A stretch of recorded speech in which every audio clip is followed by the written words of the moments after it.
Hai, perkenalkan saya Tasya Livia dengan NIM 0440 81031 dengan mata kuliah Public Speaking. Hari ini saya akan membawakan tugas yang berjudul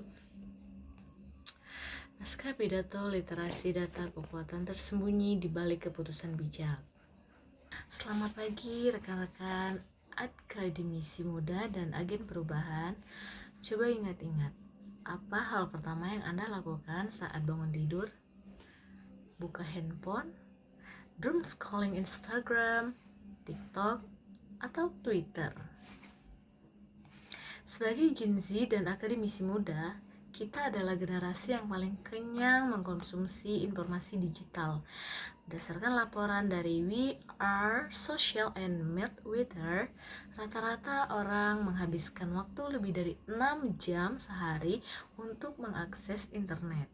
Sembari kita duduk di sini, ada jutaan data yang sedang melintas di layar kaca dunia maya, merebut perhatian kita.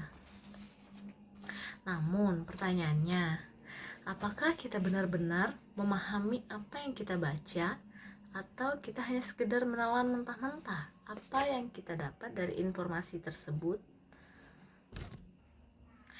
Hari ini saya berdiri di sini bukan untuk menggurui Anda tentang rumus statis yang rumit. Saya di sini untuk mengajak Anda melihat sebuah kekuatan tersembunyi yang sering kita abaikan. Literasi data, sebuah kemampuan sederhana untuk memahami data dalam kehidupan sehari-hari, agar kita tidak mudah tersesat di tengah hutan disinformasi dan mampu mengambil keputusan kecil sendiri. Pertama, saya akan membawakan jebakan rata-rata dan ilusi viralitas. Rekan-rekan sekalian, mari kita bedah kebiasaan kita berselancar di internet selama dari 6 jam sehari tersebut. Di media sosial, kita sering melihat narasi seperti rata-rata anak muda 25 tahun sudah mempunyai tabungan 100 juta. Atau tren menunjukkan produk X ini sukses bikin semua orang pintar. Secara psikologis, tanpa pemahaman konsep-konsep dasar seperti mean atau rata-rata yang benar, kita cenderung melakukan generalisasi ekstrim. Kita menyamankan tren yang sedang viral di FYP, For You page, sebagai kebenaran absolut bagi seluruh populasi, padahal satu data pencilan outlier yang sangat besar bisa merusak nilai-nilai rata-rata, menciptakan standar palsu yang membuat kita merasa tertinggal. Disinilah literasi data bekerja sebagai pelindung kesehatan mental dan logika kita. Yang kedua, saya akan membawakan statistik yang menyesatkan vs fakta akurat. Mengapa kita harus bersikap kritis? Karena informasi yang salah justru punya daya pikat yang seksi. Laporan resmi dari UNESCO mengenai combating disinformation mengungkapkan sebuah fakta yang ironis. Rendahnya literasi informasi di negara berkembang membuat hoak membayar 70% dari lebih cepat daripada kebenaran di platform digital. Mengapa hoax berbaju statistik bisa laku keras? Karena angka memberikan ilusi ilmiah. Orang akan mudah percaya jika sebuah klaim ditambahi frasa berdasarkan penelitian, atau 90% orang setuju tanpa memeriksa dari mana sampel itu diambil. Sebagai mahasiswa, kita diajarkan untuk skeptis secara positif. Gunakan prinsip dasar probabilitas sederhana saat menerima informasi. Tanyakan pada diri sendiri, seberapa besar peluang data ini valid? Apakah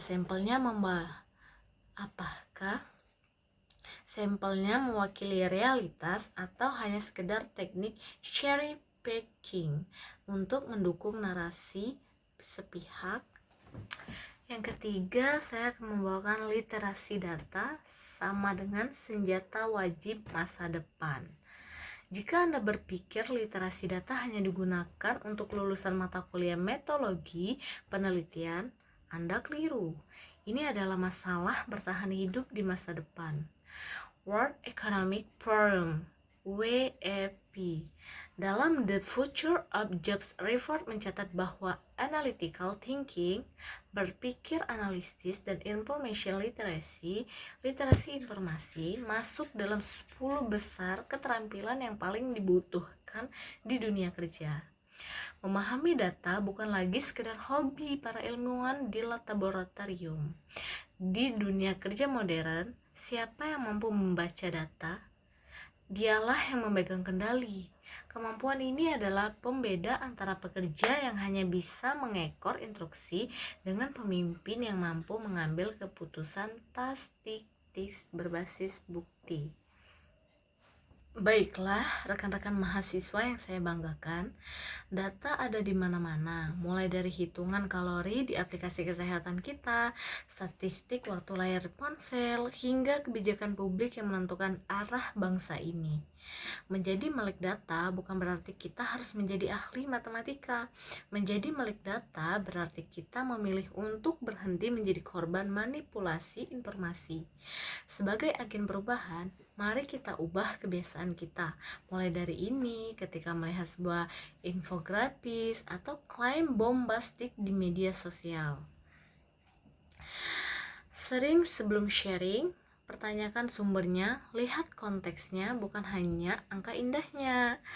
Jadilah filter di tengah masyarakat, bukan justru menjadi corong mempercepat penyebaran disinformasi. Gunakan kekuatan literasi data ini untuk mengambil keputusan yang lebih bijak demi diri kita sendiri dan demi masa depan Indonesia yang lebih rasional. Terima kasih, berpikirlah kritis dan biarkan data menuntun langkah bijak kita. Selamat siang.